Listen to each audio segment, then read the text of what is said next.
Ava came to the roof of the Rahman mansion. The noon rain drizzled slightly, casting a gentle mist across the surroundings. As she approached the edge, the cool raindrops gently kissed her face. The scent of wet earth, the petrichor, mingled with her thoughts. Leaning against the railing, she gazed at the rain-kissed trees, their leaves shimmering with droplets. Ava questioned the authenticity of Ibrahim's feelings. Did his actions convey genuine love, or were they merely a facade? She often dismissed his professions of love as possessiveness. What was that underlying emotion? The relentless desire to have her near, or was there something more profound? Why did she feel a tinge of sympathy for Ibrahim? Was there a part of her that wished for the normal life he spoke of? The questions swirled in her heart as she walked along the roof. The echoes of her footsteps merged with the soothing pitter-patter of the rain. The gentle tap-tap created a symphony. The grey clouds above seemed to mirror her uncertainty. The raindrops, each a miniature prism, sparkled as they descended from the heavens. Why was she thinking so much about him? Should she confront Ibrahim, or should she continue distancing herself? Her mind was a whirlwind of conflicting thoughts. A part of her wanted to push him away, to distance herself from his world, yet another part felt a strange connection with him. What was happening with her?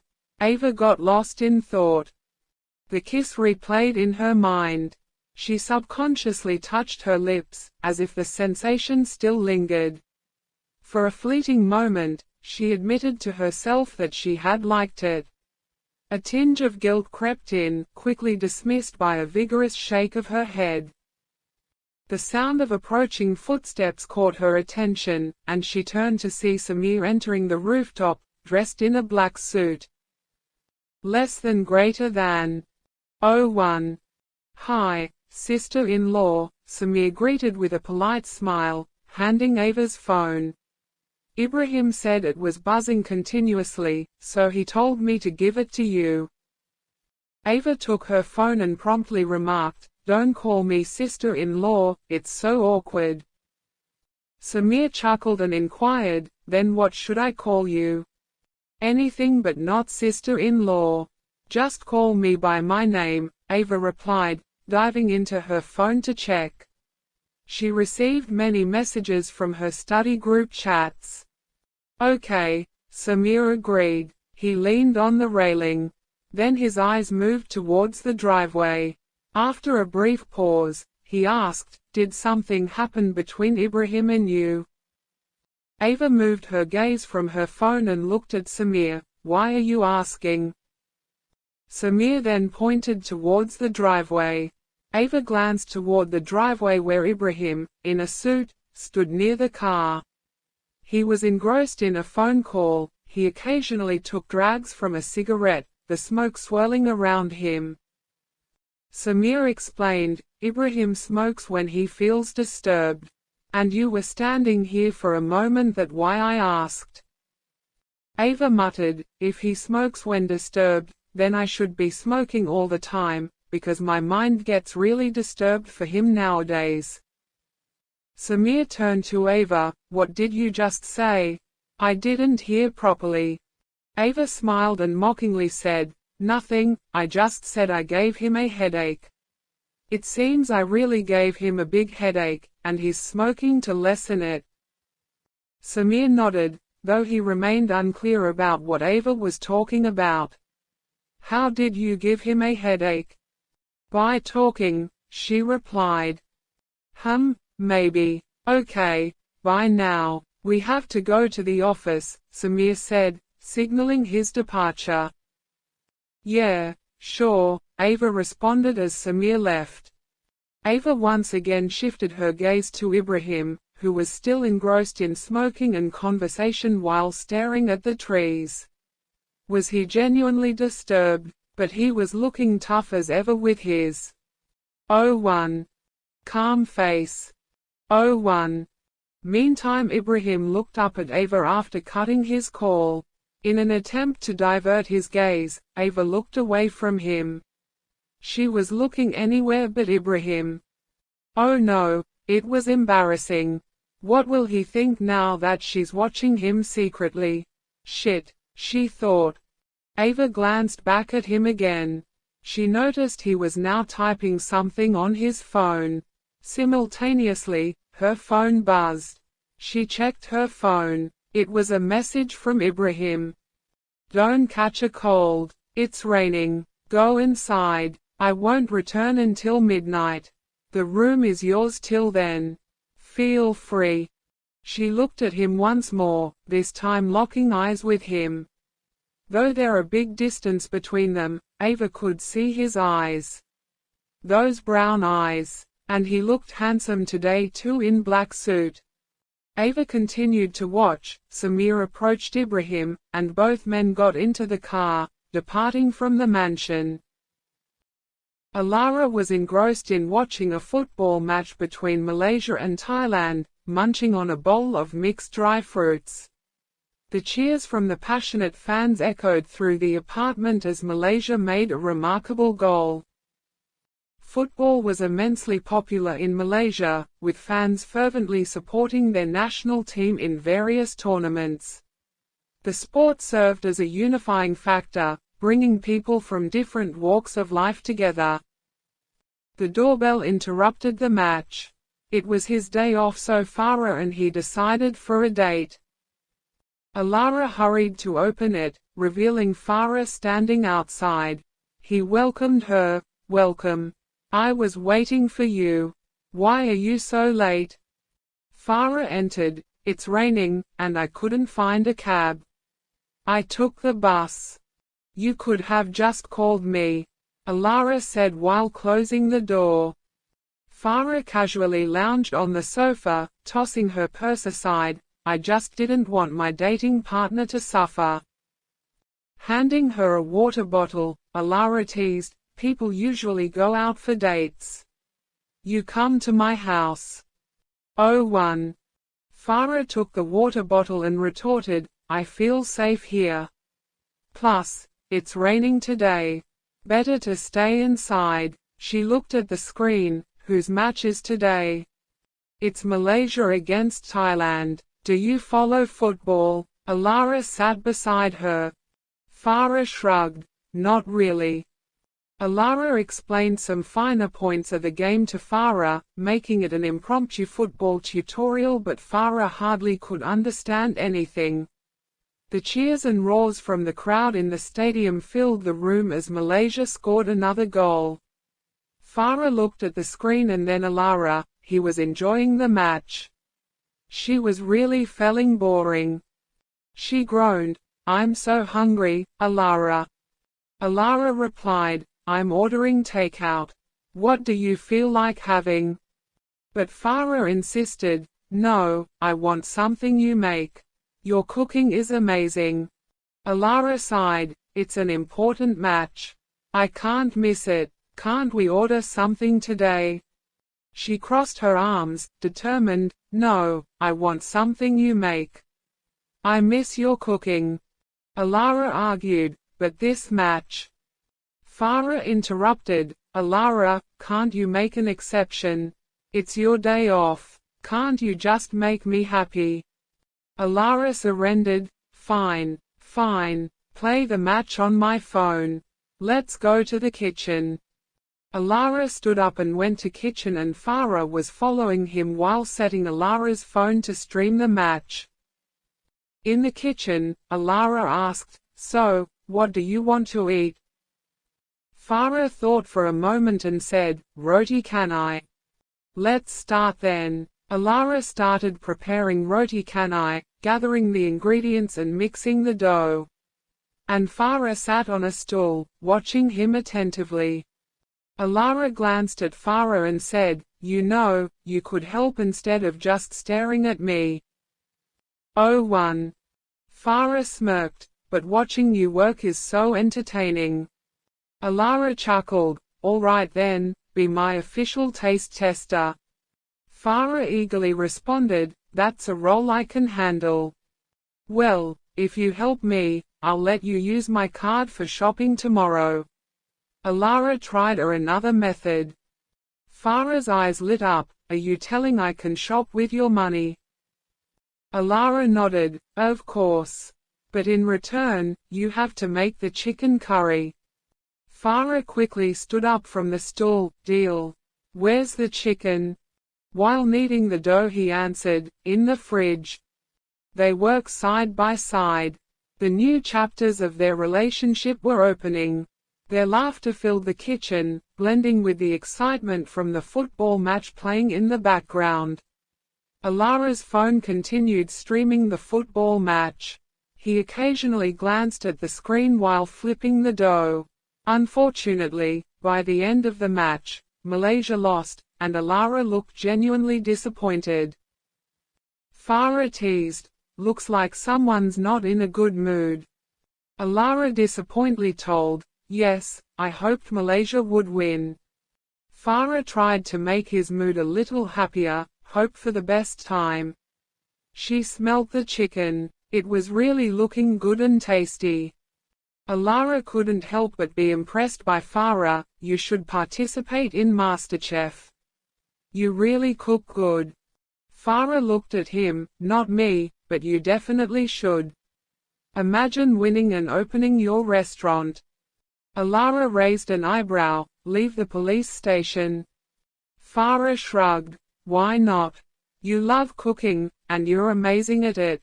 Plus, I'd be your first customer every day. Alara smirked. And what about my duties at the police station? Who will catch the bad guys? Farah leaned in playfully. Let them run for a while. They should feel free too. Alara chuckled. I like my job. What if, while I'm busy cooking, someone runs away with my girlfriend? Farah smiled. Or, worried about losing me already? Alara nodded. You were precious to me before, you are precious to me now, and you will be precious to me forever. I don't want to lose you. Farah approached him, placing her hand on his arm. I love you, Alara. And thanks for looking at it with a new way. I got tired of your sister theory. I want to love you more. Alara pinched her cheek. Hope we will be happy like this. Sorry for my earlier behavior. I'm trying to change an aisle. Rafi Ahmed, dressed in casual daily wear, occupied a plush leather chair in his bedroom. The scent of freshly brewed coffee lingered in the air. He took a sip of his coffee.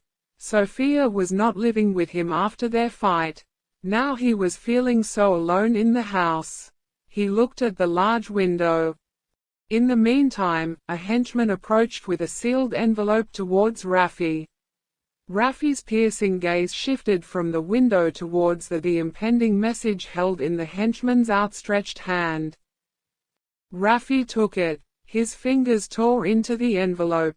The pristine paper yielded to his touch, revealing the cold, impersonal words that heralded an impending cataclysm, a divorce notice from Sophia. Rafi's eyes scanned the lines of legal prose. His coffee, once a comforting companion in moments of contemplation, stood cold and forgotten on the table beside him. Divorce. Sophia, how could you? After all these years. Ibrahim, you sly puppeteer, manipulating my life from the shadows.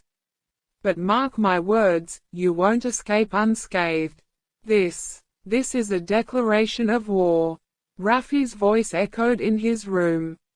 His fingers tightened around the paper, the subtle crinkling sound underscoring the emotion swirling within. His eyes burned with a tumultuous blend of rage and disbelief.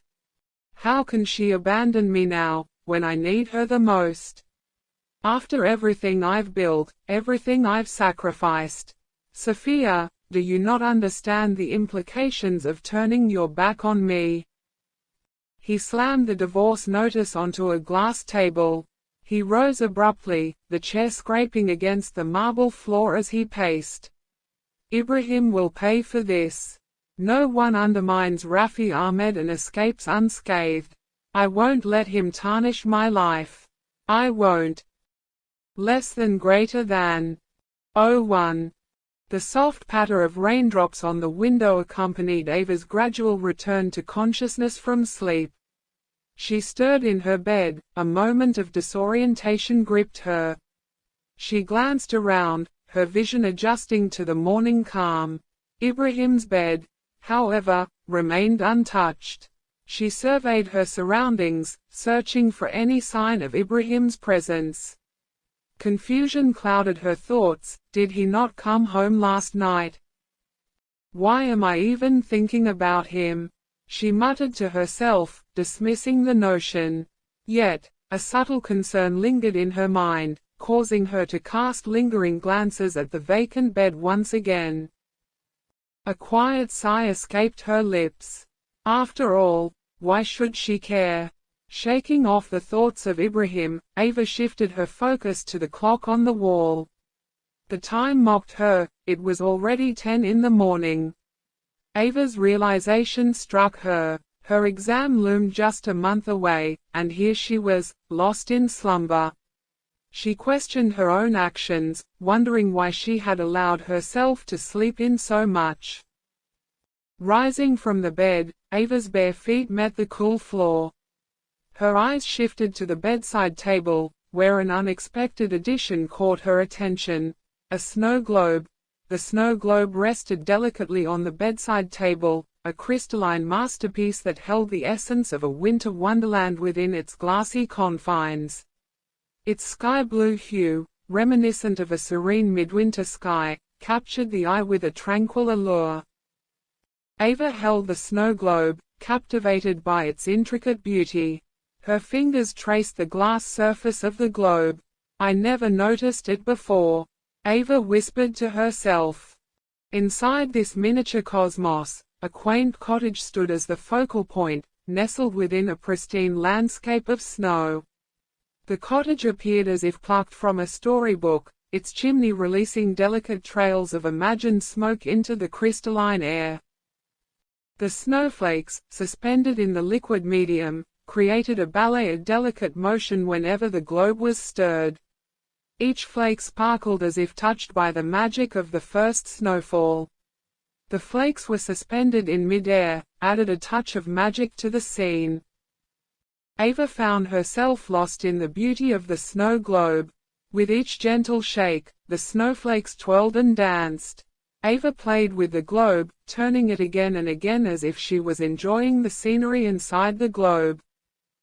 As she attempted to return it to its place on the bedside table, her fingertips brushed against a small piece of folded paper. Unfolding it, she found herself holding a letter. My beloved Ava. 01. I hope this letter finds you in a moment of tranquility. There's something I need to express. I'm writing to apologize, sincerely and deeply. The kiss we shared, forceful and misplaced, driven by a longing I failed to contain. I overstepped, and for that, I am genuinely sorry. When you spoke of the possibility of hurting yourself, it cut through me like a knife. Your words, the threat of hurting yourself, struck a chord within me. The mere thought of you in pain is more than I can bear. Your well-being surpasses everything else in significance. I may be many things, but I cannot digest the idea of you in pain, especially if it's a consequence of my own doing. I struggle to understand the depth of the pain that could drive you to such extremes. The darkness you hinted at is one I cannot let you enter. Your safety is paramount to me. And you once spoke of painting a masterpiece for our room. I know you haven't started, and that's perfectly fine. Your promise is more cherished than any artwork. Still, I want to remind you that the payment for your art is ready. I eagerly waiting for the beauty you will create. Your strength, your resilience, they continually astound me. Each day, I find myself falling more profoundly in love with you. You've become a significant part of my life, and your well-being is of utmost importance to me. I never intended to cause you distress, and I promise to learn from this mistake. I respect the boundaries you set, dear. And I respect you too. I may not be one to use many words, but I need you to understand these. I love you, Ava, more than words can convey. You are the light that brightens my darkest days. Forgive me for any moments of darkness I might bring into your life. In an effort to bridge the divide, I extend to you a humble gift, a snow globe, a tiny world enclosed within glass. Accept it not just as a token but as a promise that I cherish every facet of our relationship. Let it be a reminder that amidst the storms, there is always a serene moment waiting to be discovered. With sincere apologies and unwavering love. Ibrahim.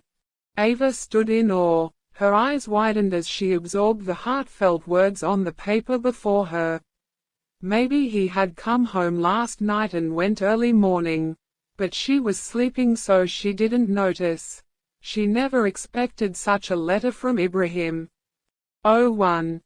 Why is he being so romantic? She wondered aloud, her gaze fixed on the letter. The realization that Ibrahim had taken the time to pen down his emotions left her both perplexed and touched. She slowly sank back onto the bed, cradling the letter in her hands. She read it again. Is this his way of trying to connect with me? Ava mused. If he keeps doing this, she thought, I'll be gone mad soon. Ava took a deep breath. No, she should not think about him. She should not. Ava set the letter aside. No more thinking about him. Ava grappled with the realization that, despite her attempts to maintain distance, Ibrahim had found a way to breach the walls she had carefully erected. He can't keep doing this. He can't, she whispered to the silent room. Akel's footsteps echoed through the corridor as he approached Alara's apartment. On the other hand, Alara was anxiously awaiting Akel's arrival inside, opened the door swiftly upon hearing the familiar doorbell. Akel greeted with a nod, stepping into the apartment. You've got it. Alara, tension evident in his expression, closed the door behind Akel. Akel nodded and retrieved a small, inconspicuous envelope from inside his jacket. Handing it to Alara, he spoke with confidence, the passport for Ava. I've ensured it's top-notch. Alara took it eagerly. Inside the envelope was the fabricated passport for Ava. He scrutinized it with a discerning eye. The passport bore Ava's photo, but the name and details were cleverly fabricated, a testament to Akel's skill in forgery. The colors, the holograms, everything appeared authentic. Alara gestured Akel to sit on the couch. Good job, Akel. Both men got settled on couch. This will be immensely helpful later. I made sure to make it as convincing as possible. No one will question its authenticity. Akel replied. Alara's eyes narrowed as he examined the passport. I appreciate it, your work. You always do the best. Glad you like it. It wasn't an easy task, but I made sure it's foolproof. She shouldn't face any issues at the borders. Now, using it isn't complicated, but there are a few things you need to keep in mind. Akel replied. Less than greater than. Oh one. Alara said, looking at Akel for guidance. Let's discuss the plan. How do we go about using this? Oh one. So, first of all, Ava needs to keep a low profile. Blend in, Akel advised, setting the foundation. Land borders are riskier, but not impossible. However, the safest bet might be air travel. Air travel? Alara asked. Yes, Akel confirmed. A flight will expedite the process. She won't face intense scrutiny compared to land checkpoints. Plus, it's faster. Alara envisioned Ava's journey unfolding in the shadows of night. Which airline? He probed. Choose any reputable international airline, Ackle suggested. Alara nodded thoughtfully, mentally mapping out the steps. And at the airport, he inquired. Ackle continued the briefing. Confidence is key. She should act like any regular traveler. Keep a low profile, answer questions confidently, and avoid drawing attention. Now, when booking the flight, make sure it's a non-stop one. Layovers increase the risk of complications. We want her journey to be as smooth as possible. And the destination, any specific suggestions? Alara asked. Choose a country that isn't stringent with entry checks, but not too LAX either, Ackle advised. We want a balance. I'd recommend a place later where she can easily blend in without raising suspicions. Alara considered the options. Got it. A country with a moderate stance on security. Exactly, Ackle affirmed. Once she arrives, it's crucial to stay vigilant. Customs might be lenient, but she shouldn't let her guard down. What about documentation? Anything specific she needs to be aware of? Alara asked. Ackle explained, the fake passport is our primary tool. No other document will be needed, but she should have a cover story ready in case of any questions. Something believable yet inconspicuous. Alara pondered, a cover story. Like a traveler exploring a new city, perhaps. Yeah, sure, Ackle replied. And what if there are unexpected checks or inquiries during the journey? Alara asked. Oh, one. Tell your sister to be prepared. She needs to rehearse her responses, stay calm, and never betray any nervousness. A little bit of nervousness will cause more problems in these cases. Ackle responded. How will we know she's safe on the other side? Alara pondered. Ackle provided a solution. I'll arrange for a discreet contact. Someone she can reach out to once she's landed. It'll confirm her safe arrival. Thanks for all the information. I'll work on it. Alara thanked Ackle. Ackle's gaze intensified as he posed the question, is this for Ava's escape from Ibrahim? Alara met Ackle's scrutinizing look. Yes, I can't simply turn a blind eye when my sister is trapped in a coerced marriage. She deserves a chance at freedom. Ackle leaned forward. It's a risky move, Alara. If Ibrahim finds out. He won't, Alara interrupted. I've planned this carefully.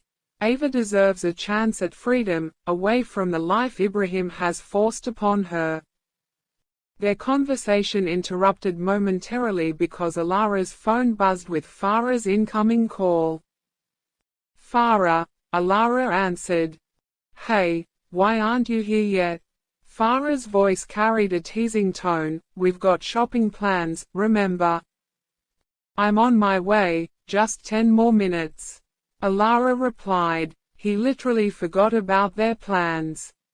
You better hurry. I'm counting on you to carry my bags. Farah laughed. I'll be there before you know it. As hung up, Ackle questioned, girlfriend, huh? Alara grinned. Yes, just started dating. She is waiting for me. You know women and their shopping. Ackle smirked. You can't keep her waiting, especially for shopping. We can talk later. Alara nodded. Sure, we'll talk soon, Ackle. 01. In the bustling makeup section of the mall, Farah stood before the dazzling array of lipstick shades, her eyes wide with excitement.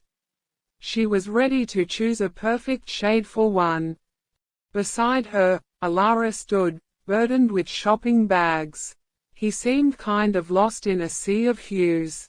He looked around the dazzling makeup world as if he'd just stepped onto an alien planet.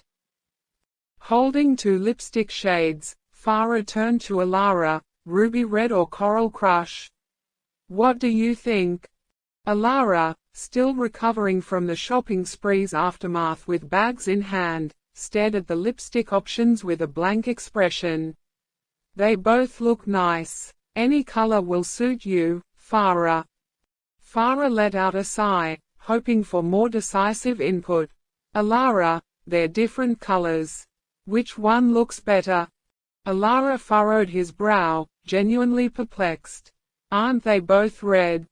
One is red, and the other is coral. They're not the same, Farah clarified. Alara stared at the shades again, trying to discern the difference.